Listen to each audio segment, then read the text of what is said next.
Hello, my name is Rich Howard, owner of Architectural Builder Supply. This video is to bring you a closer look at the Ultra number 35048.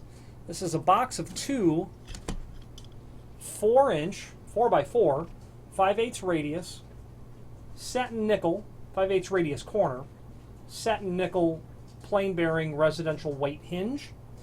Let's go over the part number. The 35048 is going to mean you're going to buy one and you're going to get a box of two hinges, a pair. These are sold per pair. When you buy one, we're going to send you a box of two. That means it's 4x4. That means that the height of the hinge is 4-inch and that the width of the hinge is 4-inch. The height is always the first dimension on hinges like this. Not that it matters on a hinge that's basically square, but it does if it's rectangular, like a 4.5 by 4, or a 5 by 4.5, or a 3.5 by 5. It's just important to know the height is the first dimension when you're speaking about hinges. 5/8 radius, okay? That's accomplished when the pre-hanger, the door manufacturer, is using an 1.25" wide bit, which is a real nice wide bit for a router because you only have to make really just a pass like this and you've machined the entire hinge.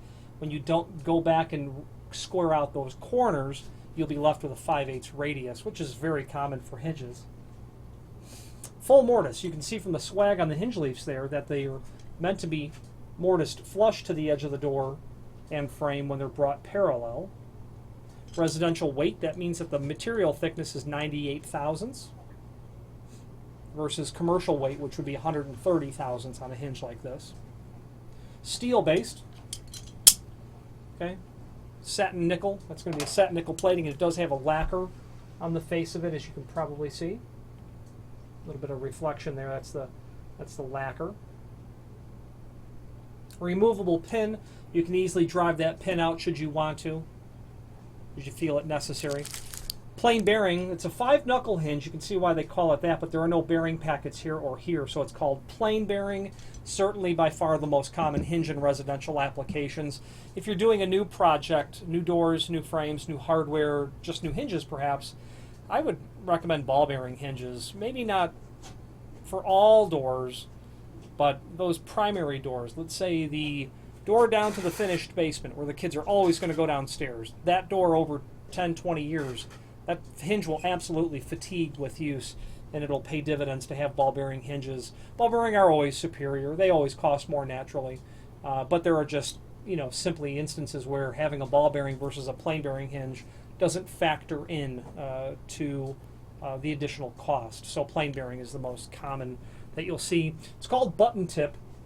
If you look at the tip of the hinge, if you imagine the button on your coat, that's where it gets its name from. This hole pattern fits Masonite, formerly Seco, Perma, and Taylor doors.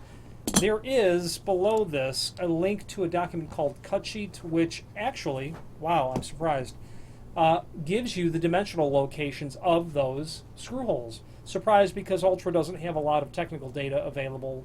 This is the rare instance where they do. The point of the matter is refer to that cut sheet before you buy the hinge.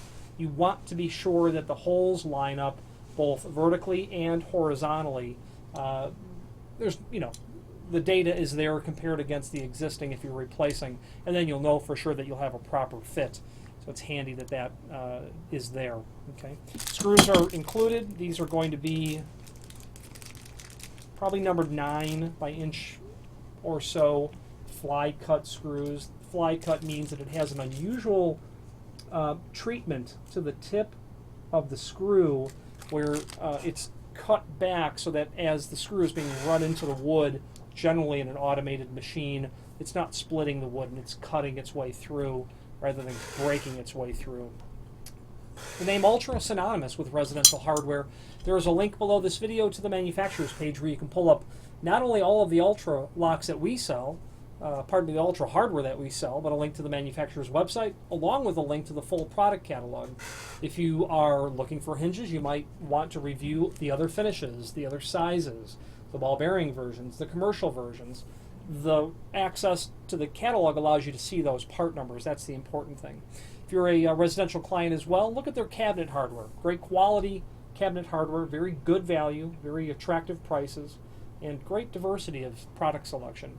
Commercial clients, look at their hinges, their door closers, their lock sets, and their exit devices in phenomenal quality, phenomenal value. If you're a door installer, commercial door installer, or a subcontractor, take a look at the Ultra stuff. I suggest that you do a job where you've got 2, 3, 4, 5, 6 doors. Put the hinges, the door closers, the lock sets, and the exit devices. I think you're going to find superior ease of installation. Engineering is what I mean. Their locks have been engineered and manufactured in such a way that they go together quick and easy. And great quality. You'll simply be able to mark it up, make money, sell it to your client profitably. He will be able to do all the same, and while everyone is enjoying the phenomenal value and quality of the Ultra line, I find that I have people that come to request it after they've tried it out. If you have any questions on the Ultra hardware, this is their part number 35048, box of 2 satin nickel 4x4 hinges, residential weight, 5/8 radius, or any other Ultra product. Please feel free to reach out to us. Thank you.